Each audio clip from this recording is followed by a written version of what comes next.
Bienvenidos al programa XLV Chica Palito de Converso Verso a Verso. El día de hoy, del álbum Peregrinos en Desierto del proyecto Alabanzaré, escuchamos a Beto Yáñez cantando Mano Soberana. Cuán feroz llega la prueba, acechando el corazón, amenaza con sus dudas, destruir mi convicción. Cuando todo es incierto, cuando es fácil tropezar, el refugio de mi alma, sé que no se moverá. De la mano soberana de mi Dios me sostendré, en su sabia providencia yo paciente esperaré, porque eterna es su justicia y perfecto su poder. Él ordena mis pasos y afirmando está mi fe. El álbum Peregrinos en Desierto, que es una compilación de varios cantantes, entre los que está Beto Yáñez, puedes comprarlo directamente en su página alabanzaré.com. En el programa de esta semana trataremos de responder dos preguntas que nos hicieron acerca del libro de Génesis. La primera, ¿qué pasó entre los versículos 1 y 2 de ese primer capítulo? Y la segunda, ¿en qué momento Dios creó a Eva? Además, platicaremos acerca de lo que implica que alguien sea entregado a Satanás, como está narrado en 1 Corintios 5:5. Por último, esta semana inauguramos una nueva sección al final del programa, así que mejor ya no digamos nada más y comencemos. Hola, bienvenidos a un nuevo programa de Converso Verso a Verso, y una vez más déjenme presentar a todos los que están aquí en la mesa el día de hoy. En primer lugar tenemos a Dodo Robles. Hola, ¿cómo están, amigos? Alex Aguad. Alace Auren Meloni. ¿Ah? Ok. ¿Qué quiere decir eso? ¿El melón a cuánto está? Exacto. Buenas mañanas, amigos queridos. ¿En qué idioma? Élfico. ¡Órale! Josué Ayuso. Hola, buenos días. Benjamín Jiménez. Buenas noches. ¿Qué tal? ¿Cómo están? Aarón Araoz. Hola. Mi nombre es Ibert Cruz y una vez más trataremos de contestar algunas preguntas que nos han ido llegando. Y nada más recuerda que envíanos tus preguntas, envíanos comentarios, críticas para los programas. Hazlo a través del correo que tenemos, que es conversovav@hotmail.com. Y de entrada vamos con la primera pregunta. Dice: hola, estoy leyendo Génesis 1 y tengo dos dudas. La primera, ¿por qué la tierra era un caos total después de que Dios la creó un versículo antes? ¿Dios la creó ya en caos o la creó y pasó algo que no se menciona y quedó caótica y destruida? Alguna vez escuché que ese punto que hay ahí en el versículo 1 significaba un espacio de tiempo entre el principio de la creación y la tierra llena de caos. ¿Es esto cierto? Esta es la primera pregunta que nos manda. Y bueno, lo primero que podríamos decirle a esta persona es que escuche el programa que hicimos, uno de los primeros que grabamos, que tiene que ver con la brecha, la teoría de la brecha, que es justo eso. Es una teoría que plantea que entre el versículo 1 y el versículo 2 hay mucho tiempo, o por lo menos muchas cosas que sucedieron, que Dios creó la tierra. Y parte de este asunto tiene que ver con Isaías. ¿Cuánto tú tienes este pasaje, Dodo, no? Isaías 45:18, que dice: porque así dijo Jehová, que creó los cielos, Él es Dios, el que formó la tierra, el que la hizo y la compuso. No la creó en vano, para que fuese habitada la creó. Yo soy Jehová y no hay otro. Y la frase en vano es la misma frase en hebreo que aparece en Génesis 1:1, ¿no? Que la tierra estaba desordenada y vacía, es tohu babohu, Y Isaías dice que Dios no la creó tohu. Entonces, algunos plantean que algo sucedió entre el versículo 1 y el versículo 2. ¿Pero qué piensan? Rápidamente, ¿no? Haciendo un resumen de lo que platicamos aquella vez que alguien tiene algo que decir. Bueno, es una opinión personal, obviamente. Yo pensaría que hay que tomar en cuenta que el lenguaje es muy dinámico y tomando en cuenta que sobre todo en el hebreo hay que entender las palabras en el contexto en el que se usan y no necesariamente porque en Isaías diga que se creó en vano, está el autor necesariamente pensando en Génesis 1. En Génesis 1, ¿no? Yo en lo personal creo que hay que entender que a lo mejor vano y vacío en Génesis 1 más bien se refiere a que estaba en oscuridad y todavía faltaban algún par de cosas que iba a crear, no necesariamente que había un caos espiritual o algo por el estilo, pero está abierta la posibilidad a que también exista la teoría de la brecha, ¿no? Hay grandes pastores, teólogos, maestros de la Biblia que creen esto, ¿no? ¿Alguien quiere decir algo más?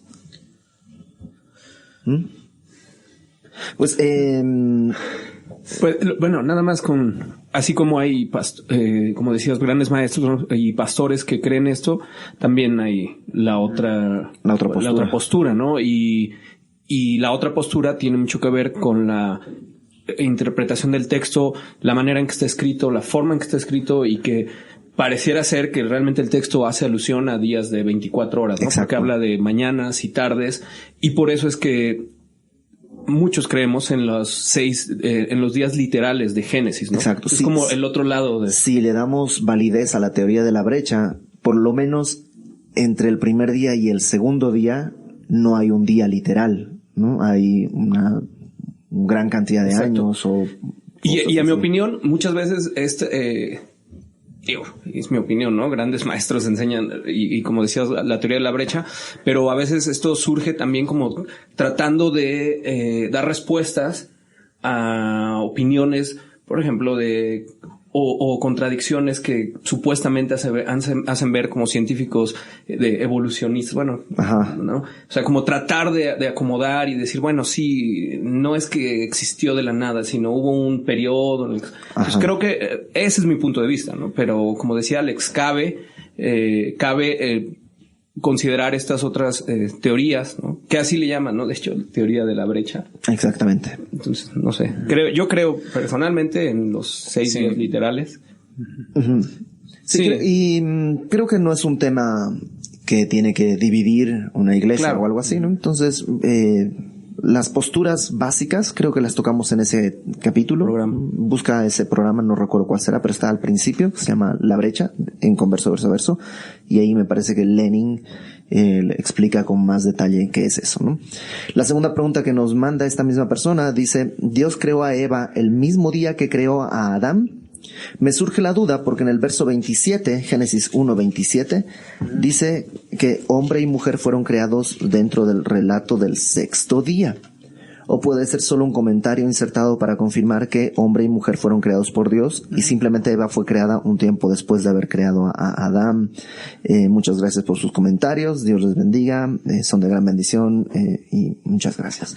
¿Qué piensan? ¿Adán y Eva fueron creados el mismo día? Alex.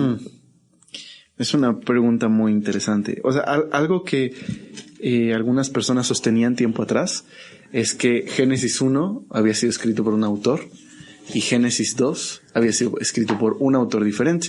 Pero luego se entendió que parte de la forma en la que los hebreos realizaban, por lo menos en ese tiempo, bueno, incluso la literatura era hacer como una especie de introducción y luego ir detallando en los siguientes capítulos el tema. Entonces, digamos como si Génesis 1 pone una base. Es una especie de resumen de todo, ¿no? Exacto. Y en los siguientes capítulos va describiendo lo demás.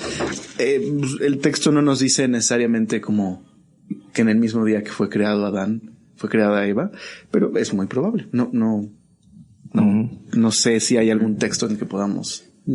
Solo en de Génesis, ¿no? Donde habla de que ese día creó al hombre y a la mujer. También hay en esa porción de Génesis, también se puede apreciar como primero le manda a poner nombre a todos claro. a los animales. Dios a Adán. En Génesis 2 está eso. Entonces, bueno, eso no ha de haber pasado en un solo día, ¿no? Yo me imagino. Aunque sería muy raro, ¿no? Aunque cabe la pena podría ser. Claro, cabe la pena decir que no es que les llamaba elefante, elefanta. O sea, no les puso los nombres científicos que los científicos les pusieron, ¿no? Pero les puso algunos nombres que quizás han perdurado y otros no. Sí, pues pasa todo ese relato, ¿no? Hay todo eso. De que pues él se vio que no se hallaba ayuda idónea para él. No encontraba una pareja. Entonces, yo creo también por eso, también ya le había dado Dios el mandato de labrar la tierra. Entonces, yo creo que no pasó en el mismo día por esa razón, más bien creo que es como una retrospectiva. Es mi opinión. Como un resumen de todo en Génesis 1 y probablemente un par de días después o un tiempo después, no sabemos cuánto, creo Eva, sí es probable. La otra pregunta que sale a raíz de ahí es ¿cuánto tiempo estuvieron Adán y Eva juntos antes de que la serpiente tentara a Eva, ¿no? Y algunos teólogos dicen pues seguramente no fue mucho porque Eva no se embaraza antes de la tentación. Claro. Algunos por eso creen que, digamos, Dios creó a los hombres, se multiplicaron, y la historia de Génesis 2 solo se enfoca en Adán y Eva. Y otros creen, no, creó a Adán y Eva, y obviamente Adán es el primer hombre, tuvieron muchos hijos, y es por eso que en los siguientes capítulos se menciona que ya había muchas personas en la tierra. Claro, de donde salió la esposa de Caín y Exacto. todo ese asunto, ¿no? Ok. Pero al final, muchas de estas cosas sí tenemos que entender que terminan siendo un poco especular en base al texto, ¿no? Y creo que eso es importante. Incluso no en base al texto, sino incluso paralelo al texto, ajeno al texto, Claro, cosas que no dice y que pues alguien supone algunas cosas y algunas serán ciertas, otras no tanto. Y que creo que lo más importante de la historia de la creación es precisamente que la Biblia es la historia de la redención y que el enfoque está en que el hombre fue distinto a los demás animales, creado a imagen de Dios, a semejanza de Dios, y su caída. Y por lo tanto la promesa de redención, que creo que eso es lo más importante de la historia. ¿Algo más? Y consideramos esto, que son 6 días en los que el Señor hizo la creación, y que incluso, ¿qué hay imposible para el Señor de poder crear a Adán y a Eva el mismo día? O más días después. Es como eso, ¿no? Polemizar en algo que es claro. A lo mejor le podemos decir a esta persona respuestasengenesis.com. Es una página que tiene respuestas en Génesis y .com, ¿no? Y muy interesante, además vas a encontrar así hay muchas cosas, porque no es la primera persona que se pregunta algo así. Es muy común todo este tipo de dudas y ahí hay gente que se ha dedicado a contestarlas. La página en inglés tiene muchos más artículos, pero creo que la página en español no está para nada despreciable, tiene muchísima información, ¿no? Ok, pues vamos con la siguiente pregunta, que tiene que ver con 1 Corintios capítulo 5, y dice: quisiera saber a qué se refiere el pasaje de 1 Corintios 5:5, que dice: el tal sea entregado a Satanás para destrucción de la carne, a fin de que el espíritu sea salvo en el día del Señor Jesús. Este asunto de entregar a alguien a Satanás, ¿de qué se trata? Creo que esta historia tiene que ver con este hombre que estaba teniendo relaciones con su madrastra, y la iglesia de los Corintios no lo habían exhortado lo suficiente. Es decir, no fue un hombre que se le dijo: oye, ¿estás en pecado? ¡Ay, perdón! Y entonces se enojó Pablo y dijo: hay que entregarlo a Satanás. Exacto. Es alguien que perseveró en pecado. Exacto, que no le importó lo que le dijeron. Y eso también Pablo, en un sentido, exhorta a los Corintios. Lo que le está diciendo es: ese hombre no debería estar en la congregación. ¿Para qué? Para que entonces aprenda a pues valorar lo que tiene en Cristo y en la iglesia. Entonces, entregar a Satanás es como órale, que se vaya al mundo, Romanos 1, ¿no? Romanos 1 que Dios le entregó A una mente reprobada y una serie de cosas que son... y dice de aquellos que no tomaron en cuenta a Dios, ¿no? Ajá. Dice verso 1, Romanos 1:24, lo voy a leerlo desde el 21. Habiendo conocido a Dios, no le glorificaron como a Dios, ni le dieron gracias, sino que se envanecieron en sus razonamientos, y su necio corazón fue entenebrecido. o sea, es lleno de tinieblas. Profesando ser sabios, se hicieron necios, cambiaron la gloria del Dios incorruptible en semejanza de imagen de hombre corruptible, de aves, de cuadrúpedos y de reptiles, por lo cual, o sea, por todo lo anterior, también Dios los entregó a la inmundicia en las concupiscencias de sus corazones, de modo que deshonraron entre sí sus propios cuerpos, y etcétera, etcétera, etcétera, etcétera, ¿no? Y termina eso complicado, o sea, básicamente Dios les da lo que quieren, ¿no? ¿Qué quieres? ¿Vivir así? Pues dale, ¿no? Ya, es decir, lo que pasaba es que estaban conviviendo con él, ¿no? En la congregación se estaba haciendo más común el convivir con el pecado, ¿no? No era una cosa grave que ellos veían. Y el propósito de esto es a fin de que el espíritu de él sea salvo, dice el versículo 5. O sea, esa es la finalidad de entregarlo a Satanás. Es una disciplina. Y dice Warren Wiersbe que el peor juicio que un creyente puede recibir es que Dios lo deje hacer lo que él quiera, ¿no? Pero es precisamente para eso. Es para que después de darse topes y que regrese. Y está hablando la destrucción de la carne, no del cuerpo, ¿no? Porque a veces también se toma eso, ¿no? Para que se enferme y no, está hablando de la carne, esta naturaleza pecaminosa, o sea, que se hastía. Una vez, yo vi una persona que llegó con otra persona y le dijo, es que tengo problemas con pornografía, ayúdame, no sé qué. Y aparentemente esto era algo ya recurrente. Muchas veces había sucedido una y otra vez y otra vez y otra vez y otra vez y otra vez. Y este hombre que estaba recibiendo a este muchacho le dijo, ¿sabes qué? Vente, ¿no? Y se lo llevó ahí afuera a la calle, fue a la revistería y le compró 3 revistas de estas, de publicaciones para adultos y se las dio en su mano y le dijo, ¿sabes qué? Ve. Y cuando te canses, cuando te hastíes de tu pecado, entonces regresa, porque hasta ahora nomás estás dando vueltas. Entonces, un poco es eso, ¿no? ¿Sabes qué? Dale, ya, y cuando te des cuenta realmente lo que estás viviendo, entonces... un poco como el hijo pródigo, ¿no?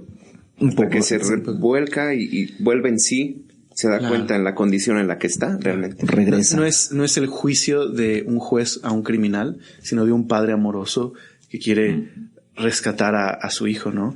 Y cabe mencionar que en la siguiente carta lo que les dice es, ok, me da gusto que reaccionaron, lo sacaron de la congregación, ¿saben qué? Pero ya recíbanlo.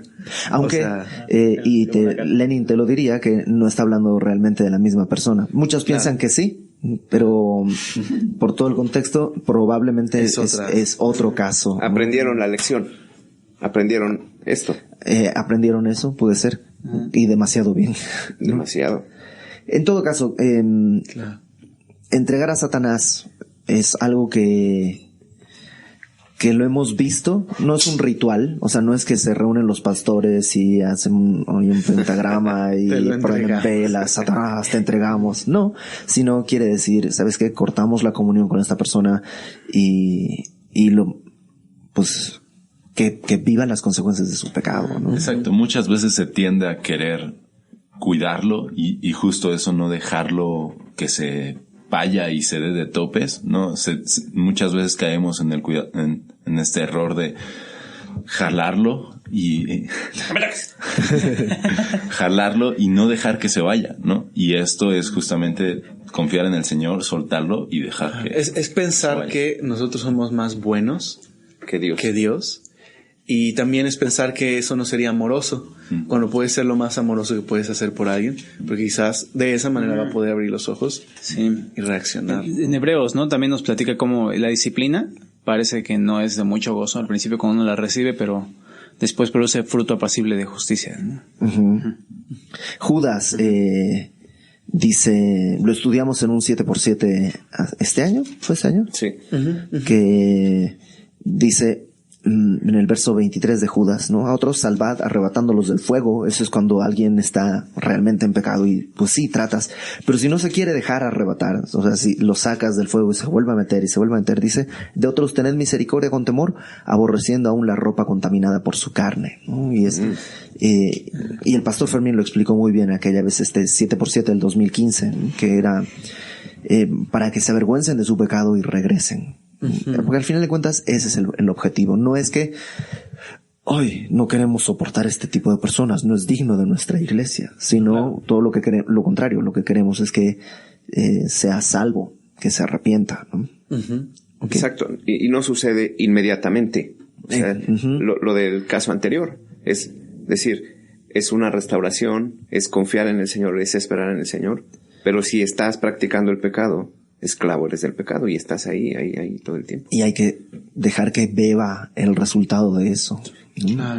No sé si es un buen ejemplo, pero pensé en Jonás, ¿no? Que Jonás no es un buen ejemplo. Nunca. Definitivo. Pero exacto, se lo traga un pez y ves el salmo en el que él describe, pues básicamente estaba huyendo, ¿no?, de la voluntad de Dios. Se lo traga el pez y aún ahí haya misericordia, ¿no? Pero ese dentro de la panza de un pez grande que él reconoce su necesidad, ¿no? Exacto. De ser librado y entonces ya trató de Dios con él, ¿no?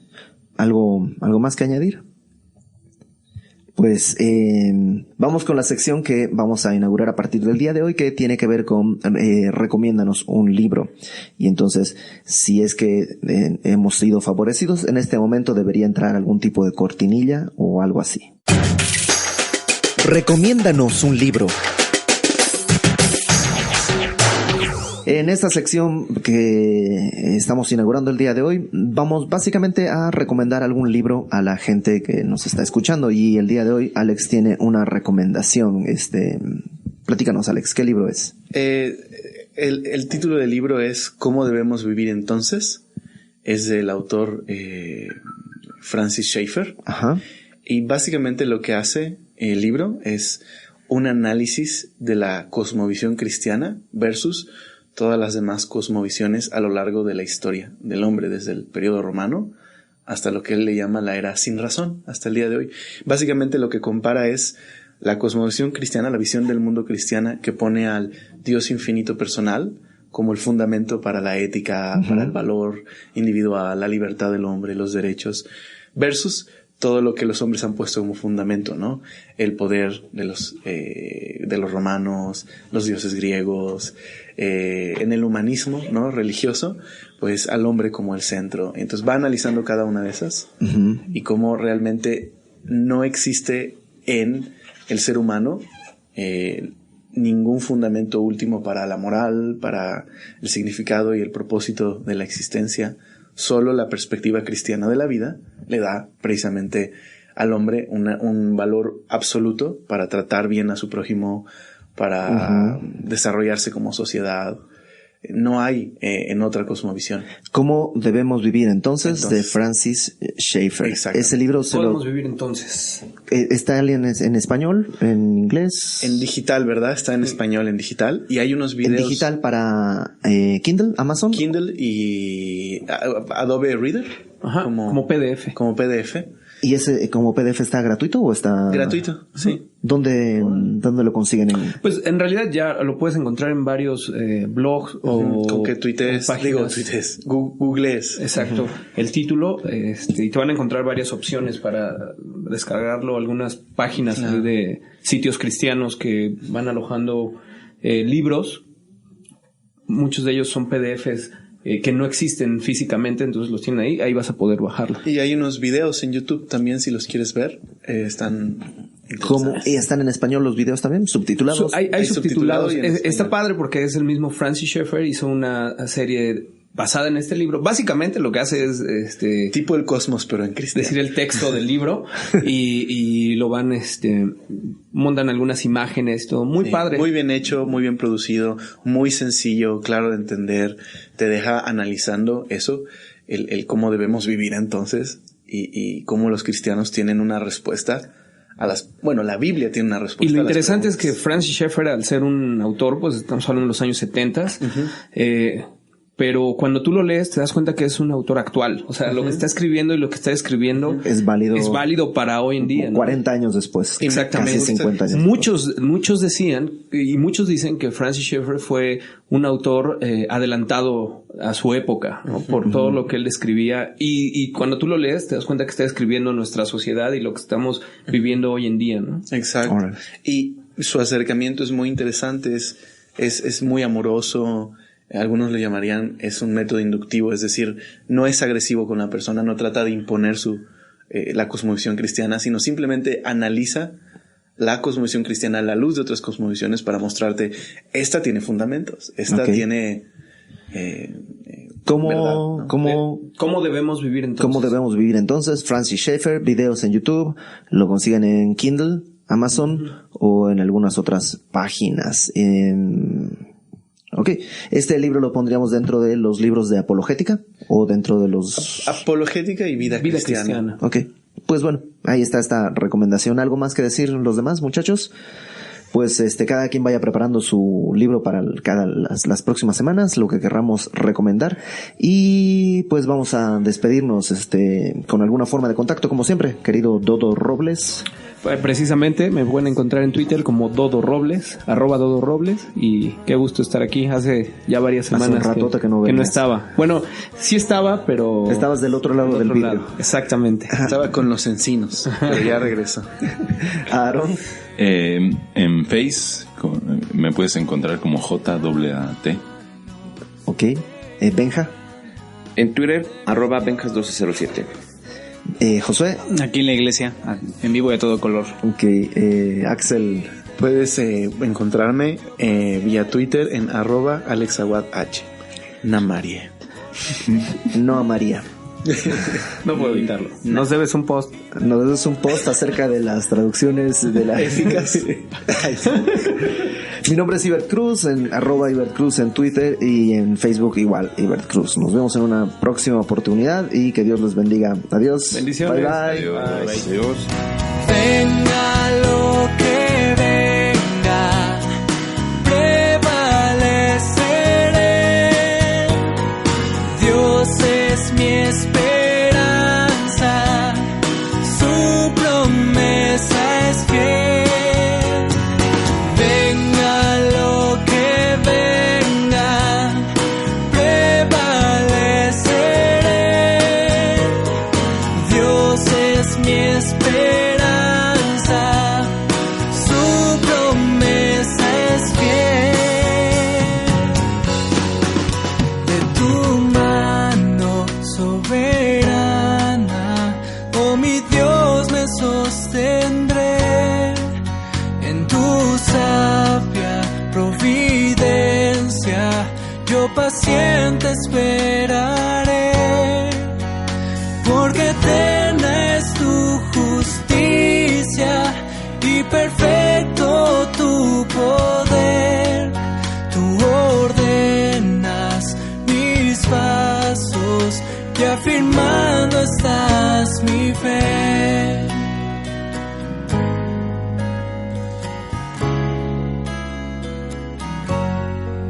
Tú ordenas mis pasos y afirmando estás mi fe.